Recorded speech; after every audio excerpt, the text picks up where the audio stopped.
harambee ya ujenzi wa vyumba viwili vya madarasa shule ya msingi Mawiti, kata ya Malolo iliyoko mtaa wa Chang'ombe, ambaye mimi ndo mwenyekiti wake. Tumepania ujenzi wa vyumba viwili vya madarasa, na hivi ndugu wananchi, ndivyo harakati na harambee za wananchi zinavyoendelea. Namna ya uletaji mawe kama tulivyoahidi, sisi tunatekeleza. Lengo ni kutekeleza ilani ya Chama cha Mapinduzi, kuhakikisha elimu inatolewa ni bora na inayofaa kulingana na mazingira ya sasa. Kulingana na uchache wa vyumba vya madarasa vilivyopo katika shule ya msingi Mawiti, kwa sasa ndugu wananchi, tuna vyumba 7 tu vya madarasa ambavyo vinakuwa ni ngumu sana kuwatosha watoto. Kimsingi shule yetu kwa sasa ndugu wananchi ina watoto 850.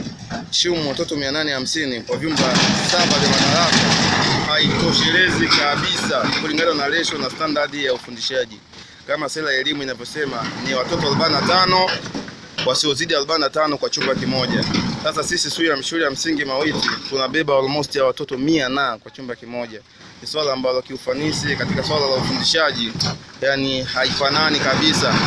Kwa sisi kama wananchi wa mtaa wa Chang'ombe tumeguswa na tumeanza na harambee ya ubebeji wa mawe, na kwa sasa tumeshafikisha tilipu hizi 3.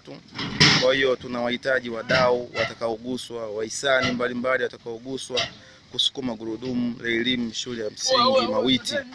Shime elimu ndo msingi wa maisha. Jamii iliyoelimika na yenye afya bora ndio inasukuma gurudumu la maendeleo. Ndugu wananchi, sisi kwetu ninyi tunawaombeni mtushike mkono.